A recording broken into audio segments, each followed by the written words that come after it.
òkúta yájú ọ̀rẹ́ òkìyọ̀rọ̀ èkúra bọ́ọ̀bà lẹ́kọ̀ọ́rí pàtàkùrà ọ̀rẹ́ ìgbàlẹ̀ níwájúwá kúra bọ́ọ̀bà aláàbí ọ̀rẹ́ àìkú òkú wọn jà lẹ́kọ̀ọ́ ọmọ òkú ọ̀kọ̀rọ̀ bàbá yìí kẹ́kọ̀ọ́ tó ń ṣínà iná ọ̀kọ̀rọ̀ wọn ni kẹ́kọ̀ọ́ tó ẹ sọ́ni ọ̀fìn ọ̀kọ̀rọ̀ bọ́ọ̀bà yìí tọ́jú adémọ́lá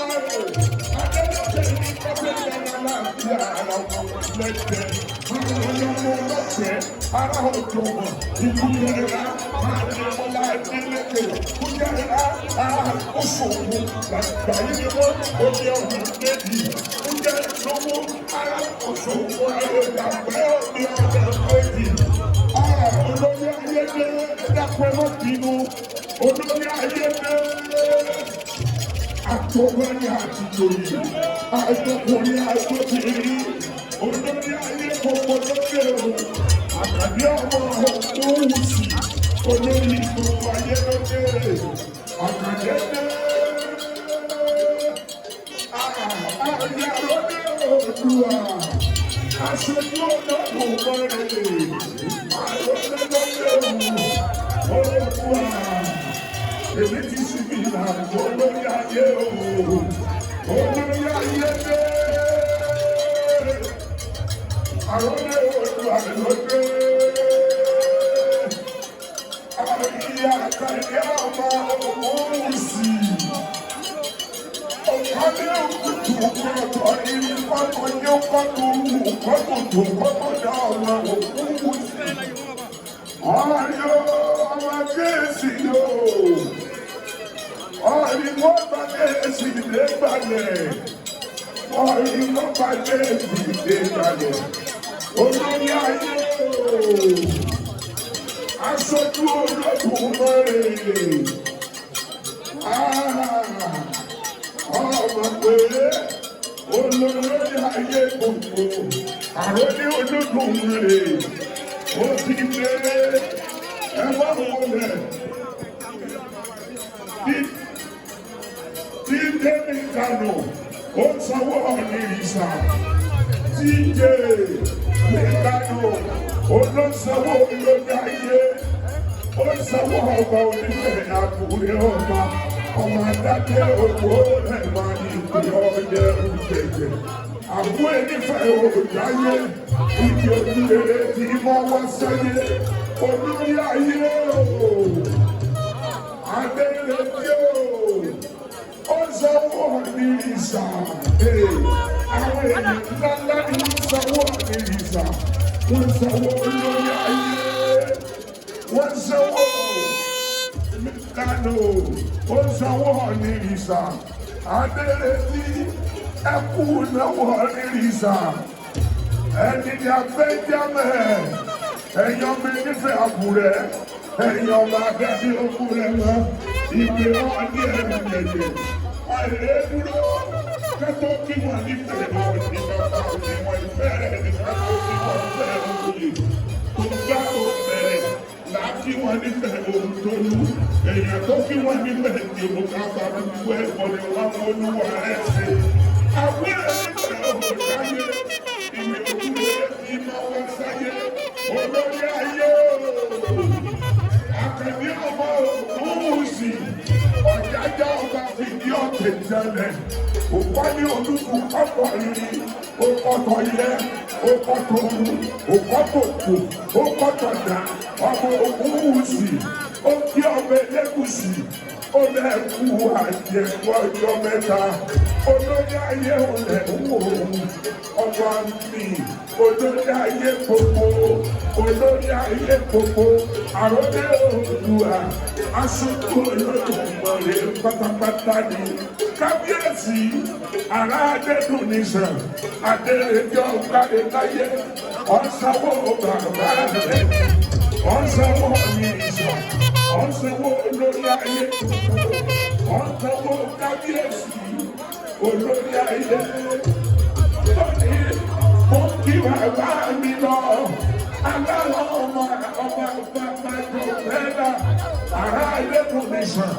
ládéjọ́ bí ọmọ adédùn lẹ́gbẹ̀lẹ́ èrò ọ̀rẹ́ ọmọ jáwé ọmọ lára ìṣàkóso ọmọ ẹlẹ́kọ̀ọ́ ọ̀sìn ọ̀rọ̀ oṣù pàìlíyọ̀ ẹ̀jẹ̀ lọ́lẹ̀ ládẹ́jọ́bí èrò àrùn láàárín ìbàṣẹ́lá ládẹ́jọ́bí ọba ẹlẹ́kùn lẹ́gbẹ̀lẹ́ àrà ọmọ jàwí àrà kúdù ọ̀sìn ọ̀rí báàmì àrà kúdù ọ̀sìn ọba fẹ́lẹ́lẹ́rẹ́ kó àwọ àtòrìdúnàmúnàmú nìsàn olórùn àdòdò akínníwù ìbàrẹ̀ ọ̀rí olórí ayé o ọ̀rí ìsà. Thank you very much, sir. Olórí ayé o àròní Oòduà aṣojú olódùn mọ́lẹ̀ ọ̀rí ìsà olórí ayé gbogbo ọ̀rí àròní Oòduà nù olórí ayé akàndí ọmọ ogun wùsì òkọ́lé òtútù kọ́tọ̀ rí bàbá wa kọ́tọ̀ yẹ òkọ́tọ̀ òru òkọ́tọ̀ tó kọ́tọ̀ dá ọmọ ogun wùsì àkàndé ọ̀jájọ́ ọba fìdí ọ̀tẹ̀ jọlẹ̀ lẹ́ni mo ní bá lọ́dọ̀ ọba tèmi báyìí àkàndé ọba ogun wùsì olórí ayé olóró màdòdò. All right, thank you very much, sir. Thank you so much. Thank you so much. Ladies and gentlemen, thank you so much, sir.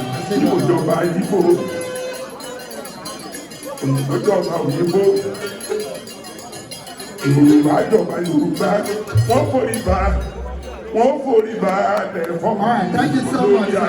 Very distinguished guests who will now continue with the rest of the event. At this point, I'd like us to please settle down. Thank you so much. Thank you. We have some of our very distinguished guests in the house today. I would like to say a big thank you to Baba Jerry for that special recognition. We would like to recognize everybody as soon as we have the time to.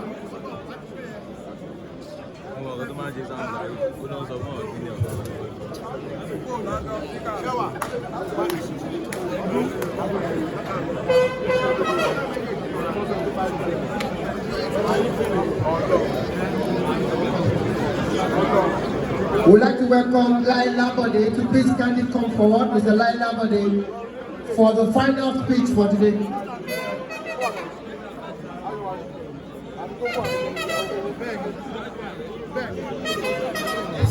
Our father, our red, Oba Elegushi of Ghana, we celebrate you, sir.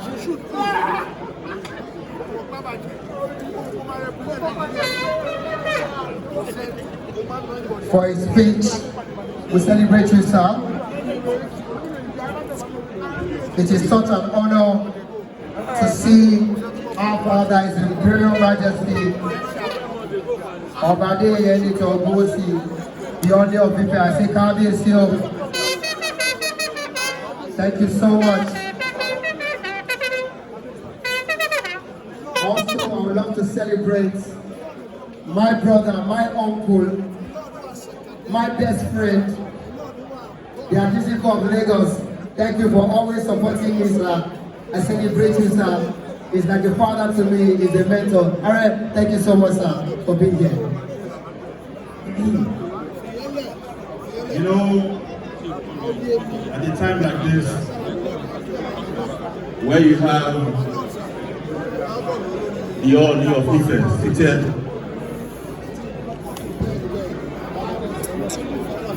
you have